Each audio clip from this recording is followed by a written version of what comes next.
That's what Bloodstain Lane calls me, the fucking bald bozo. I should take a picture and go. 2, 3.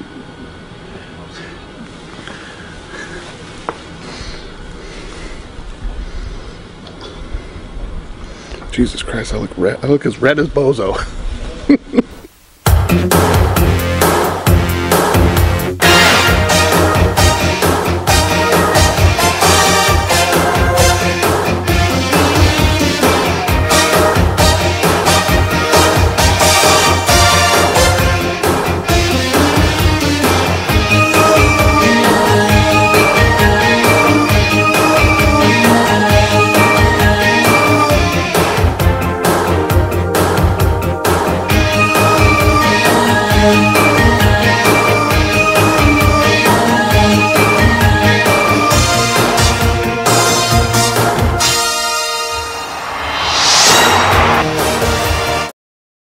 What's up, you fucking jerk jobs? This is Bloodstain Lane, aka E-Honda Palm Strike your fucking head off.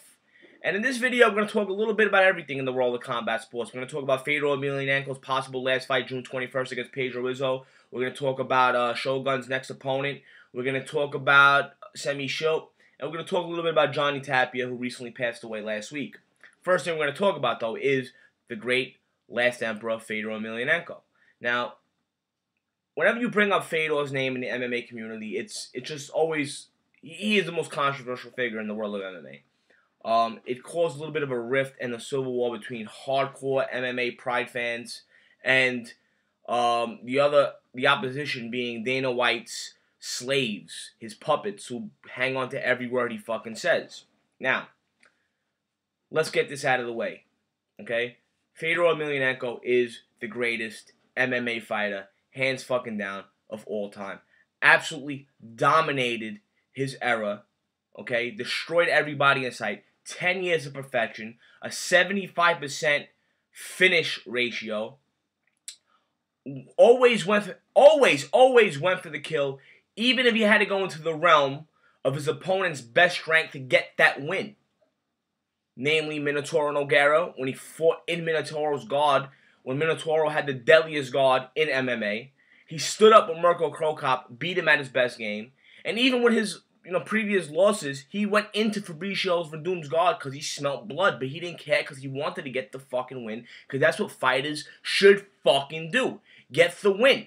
Finish or submit. Not score points to win fucking decisions. Like fucking GSP or John Fitch or 95% of the current MMA fighters nowadays.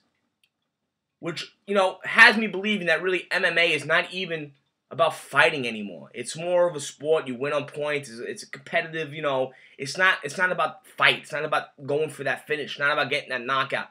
It's not about getting that submission. It's about just winning.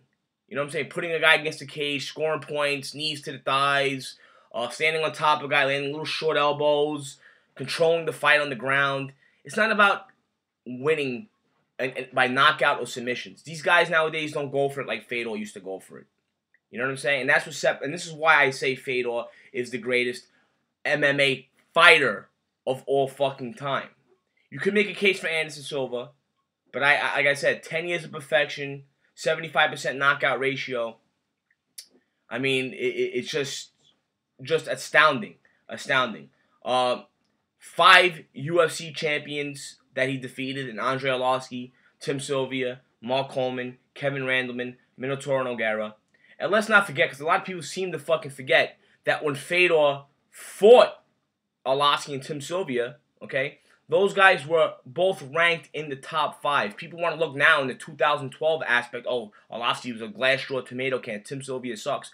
Back then, those were the top guys. Arlovski was on a 3 or 4 fight win streak, beating Verdum, Roy Nelson, Ben Rothwell, who are current UFC fighters, by the way. I think he was ranked number 2 or 3 when Fedor knocked him out. And Tim Sylvia was also a top 5 fighter. Now people want to look back, now because maybe they're not the fighters they used to be, they suck. But back then, they were ranked fighters. Also, Minotauro Nogueira and Mirko Cro Cop were the number 2 and number 3 heavyweights in the world Mirko Cro Cop was the most feared stand-up fighter in the world. People were scared of him, and Fedor beat him at his own fucking game.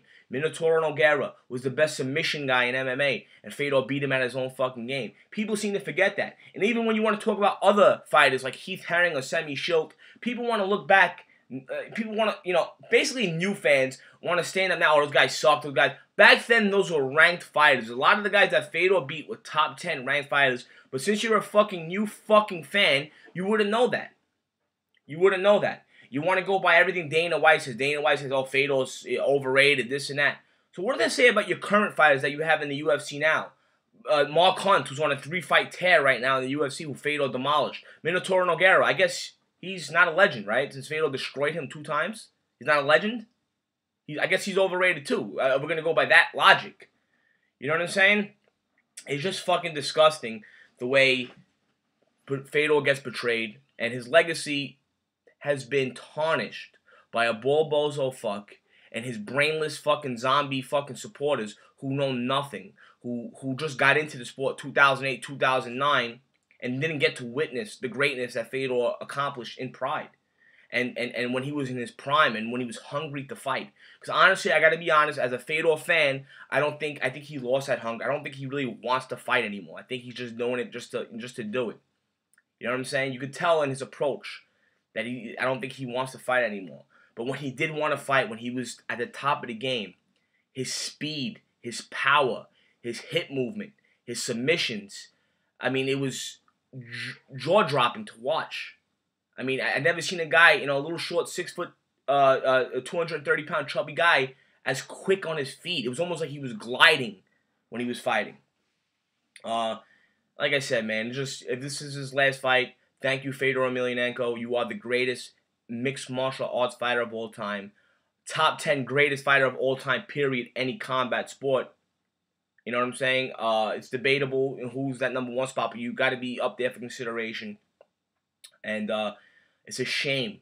It's fucking sad and sadistic that his legacy is tarnished by a ball bozo promoter and his fans who want to tear him fucking down. You people make me fucking sick. I wish that fucking zombie motherfucker in Miami would fucking eat your fucking face off, you low-life fucking scumbag. I wish all of you the very worst life has to offer, because that's what you deserve, you satanic Satan-worshipping pieces of fucking shit. All hail the last emperor, Fedor Emelianenko, the greatest mixed martial art fighter of all time, the best finisher in MMA history, okay? Suck a dick. You motherfuckers make me sick. Other news, Mauricio Shogun Rua was supposed to be fighting Thiago Silva at UFC 149. Thiago Silva got hurt. Apparently, Dana White and Zuffa offered Shogun a fight against Glover Texiera, which allegedly Shogun's camp turned down, which, made Dana White go into one of his little rants, basically implying that Shogun was scared of Glover. And then when BBF speaks, here come the Zuffa zombies right behind him, hanging by every fucking word he says. Oh, Shogun's scared of Glover. He's ducking Glover. Okay? First off, who the fuck is Glover Texiera? Yeah, you know what? I'm a fan of the guy. I like the way the guy fights. But the guy has fought nobodies. A matter of fact, I got Glover's last 5 opponents in my kitchen right now. I'm going to show them to you right now. We got chicken with rice. That's one of them. Chicken and stars. Another one of his opponents. Whole kernel crisp and sweet corn. Vegetarian vegetable. And home-style baked beans. Those are Glover Texiera's last 5 opponents. The other 5 I couldn't find, but I have them right here. Those are his last. Cans. He's a can crusher. And at this stage of the game, Mauricio Shogun Rua should not be fighting can crushers. The guy's one of the greatest MMA fighters of all time. A legend of the fucking sport. Okay? He don't deserve to be fighting. Glover Texiera beats Kyle Kingsbury and he gets a fight with Shogun Rua? Get the fuck out of here with that fucking bull. Are you fucking sick, BBF? Are you sick or you fucking brainwashed fucking zombies? He beats Kyle Kingsbury and then he's gonna get a fight with fucking Mauricio Shogun Rua? You motherfuckers make me sick to my fucking stomach. You know what? I'm gonna start calling you motherfuckers John Wayne Bobbitts. Because all you guys are dickless pieces of shit. Okay? Kyle Kingsbury, and he fights one of the greatest fighters of all time. At this stage of the game, Shogun deserves better than that. And for anybody saying he's ducking fucking Glover Texiera, this guy's fought Alistair Overeem, Ricardo Arona, Minotauro Nogueira, Rampage Jackson, Chuck Liddell, John Jones, Dan Henderson, Lyoto Machida, and he's scared of Glover Texiera? No, he don't want to fight him because he shouldn't be fighting him.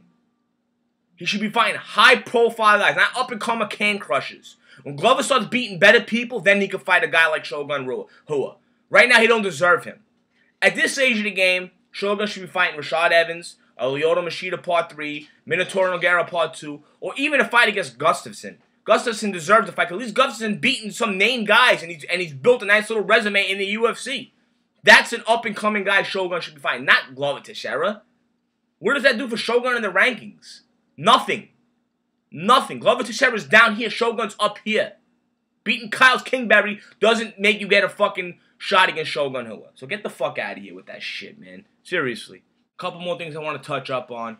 On last week's Glory card, Semmy Schilt defeated, or should I say, ran through one of the best young kickboxers in the world, Errol Zimmerman. And this is nothing new to Semmy Schilt. Arguably the greatest K1 heavyweight kickboxer of all time. 4 Grand Prix wins. Tied with Ernesto Hoost for the most Grand Prix wins. And I made a comment on my Twitter that Semmy Schilt is one of the top 20 greatest combat sports fighters of all time. Some people agree with me. Some people didn't agree with me. I mean, listen, this guy has dominated his sport for the past 7 years. Like I said, 4 K1 Grand Prix wins. For those of you who don't know, the Grand Prix is a tournament with all the greatest stand-up fighters in the world, and Semmy Schilt has won 4 of them. He's beaten a who's who of, he's beaten everybody. Forget who's who. Peter Arts, Jerome Urbana, Ernesto Hoost, Remy Bojanski, Bada Hari, Ray Sefo, Hesdy Gerges, Daniel Guida. He's beaten everybody under the fucking sun, and in dominating fashion. You know, a lot of people want to say, oh, because he's 7 foot tall, it's hard to fight. He uses his height. He mastered his height. His jab is like a fucking knockout punch. His knees, his liver kicks are some of the best. He's very, very hard to hit. Great defense. Like I said, this is a guy who, in my opinion, is one of the 20 greatest combat sports fighters of all fucking time. I don't care what anybody fucking says. We call him boxing, MMA. Like I said, 4 Grand Prix wins, and practically almost impossible to beat. Only a couple guys, maybe one guy had his number in Peter Arts, and other than that, like I said, complete domination for the last 7 years of his fucking sport. And one more thing, recently in the world of boxing, Johnny Tapia, aka Mavita Loca, has passed away. Johnny Tapia, one of my all-time favorite fighters coming up, an action fighter, but very, very technical at the same time. Won multiple championships in different weight classes. Always had a troubled life, though, with drugs. I know his mother got raped and murdered. Didn't meet his father up until recently. Very troubled fighter, but fought with heart and passion every time he stepped into that ring, and left it all out there. I don't want to say it was kind of inevitable that he was going to die, but this guy's been having drug problems for a long time. But I just want to say he was one of my favorite fighters coming up as a kid. And his 1997 fight with Danny Romero was one of my all-time favorite moments of combat sports. Huge rivalry between the two from the same neighborhood.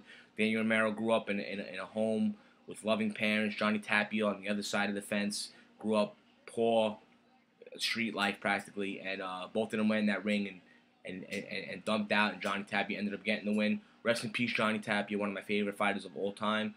Bloodstain Lane, Team Takeover. Respect the fucking shooter, and I'm out of here.